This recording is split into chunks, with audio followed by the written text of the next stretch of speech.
Senior صحافی اور تجزیہ کار عمار مسعود نے خود پر ایجنسیوں کے دباؤ کا الزام لگانے والے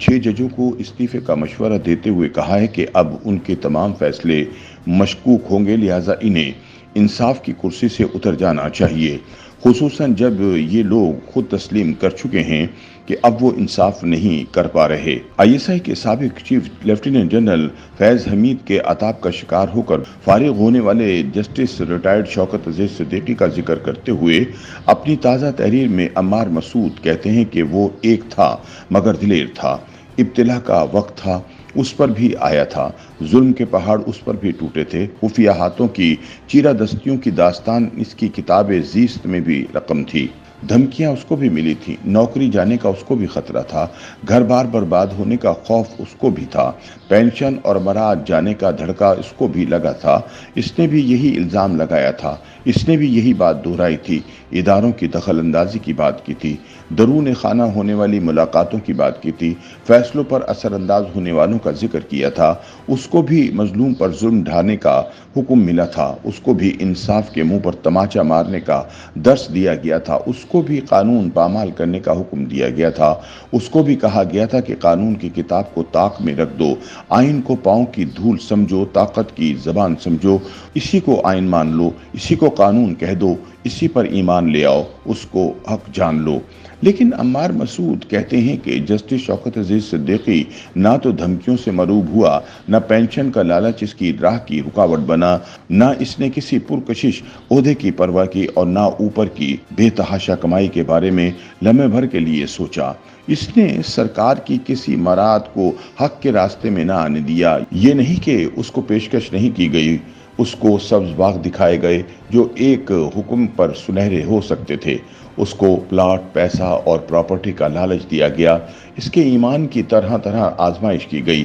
دھمکی بھی دی گئی، ڈرایا بھی گیا، مگر وہ ٹس سے مس نہ ہوا۔ عمار مسعود کہتے ہیں کہ شخص نے سچ بولنے کے لیے کئی برس انتظار نہیں کیا، اس نے حق کا ساتھ دینے کے لیے کوئی درخواستیں جمع نہیں کروائیں، اس نے سچ بولنا اور بر وقت بولنا پسند کیا، اس نے فوری طور پر راولپنڈی بار کے میدان کا انتخاب کیا، پورے دھڑلے سے وہ سب کچھ کہا جس کے بارے میں سوچتے ہوئے بھی لوگوں کے پر جلتے ہیں، اس نے علل اعلان فلک شگاف سچ بولا، وہ کسی مصلحت کا شکار نہیں ہوا اور پھر وہ اس پر کبھی شرمسار نہیں ہوا۔ عمار مسعود کے بقول یہ نہیں ہوا کہ جسٹس شوکت عزیز صدیقی کو سچ بولنے کی سزا نہیں ملی، اس کی نوکری ختم ہو گئی، پینشن بند ہو گئی، دھمکیوں کا سلسلہ شروع ہو گیا، بچوں پر نگاہ رکھی جانے لگی، بیٹی کے اغوا کا دھڑکا لگ گیا، روزگار کا ہر ذریعہ ختم ہو گیا، کھانے پینے کے لالے پڑ گئے، مگر اس سے اس کی استقامت میں رتی بھر فرق نہیں پڑا، وہ سچ پر ڈٹا رہا، استبداد کے سب خنجر سینے پر سہتا رہا، لیکن اس نے انصاف کا سودا نہیں کیا، کوئی فیصلہ کسی دباؤ کے تحت نہیں دیا۔ عمار مسعود کہتے ہیں کہ جسٹس ریٹائرڈ شوکت عزیز صدیقی ایک اور اکیلا تھا، جبکہ دوسری جانب 6 جج ہیں، ان کی بھی ویسی ہی داستانیں ہیں، مگر اس کہانی میں بہت موڑ ہیں۔ ان 6 ججز کا بھی الزام وہی ہے، مگر ان کی شکایت میں وقت مانے ہے، ان کو بھی اسی چیز کا سامنا ہے جس کا ذکر پہلے ایک نے کیا تھا، بقول ان کے انہیں بھی اسی صورتحال کا سامنا ہے جس کا پہلے تذکرہ ہو چکا ہے، ان کے خلاف بھی وہی قوت سرگرم ہیں جنہوں نے انصاف کو ہمیشہ پامال کیا، ان کے پیچھے بھی وہی آسیب پڑا تھا جس کا سایہ ہر دور میں انصاف کے ترازو پر چھایا رہا۔ تاہم عمار مسعود کہتے ہیں کہ ان 6 ججز کی کہانی مختلف اس لیے ہے کہ انہوں نے حق بات کہنے کے لیے وقت کا انتظار کیا، کلمہ حق کا نعرہ لگانے کے لیے مناسب موقع محل کی تلاش کی، انہوں نے درخواستوں کے ذریعے سچ کے حصول کی کوشش کی، علل اعلان سچ کہنے سے اعتراض کیا، انہوں نے تعامل سے کام لیا، معاملے کو تعطل میں ڈال دیا، ایسے وقت کا انتظار کیا کہ جب حالات مناسب ہوں، جب سب کچھ موافق ہو، پھر سچ بولا جائے، پھر حق کی بات کہی جائے، پھر اپنی مجبوریوں کا قصہ بیان کیا جائے، پھر ظلم کی داستانوں کا تذکرہ سنایا جائے۔ عمار مسعود بتاتے ہیں کہ ان 6 کی یہ بات بھی مختلف ہے کہ جب ان کے فیصلوں پر اثر انداز ہونے والی قوتوں نے بوجھ ڈالا تو اس کے 2 سال بعد انہوں نے کلمہ حق کہنا گوارا کیا، بر وقت سچ سے اعتراض کیا، انہوں نے اس وقت بھی میزان عدل کو خیر بات نہیں کہا جب بقول ان کے فیصلوں پر اداروں کا بوجھ پڑ گیا،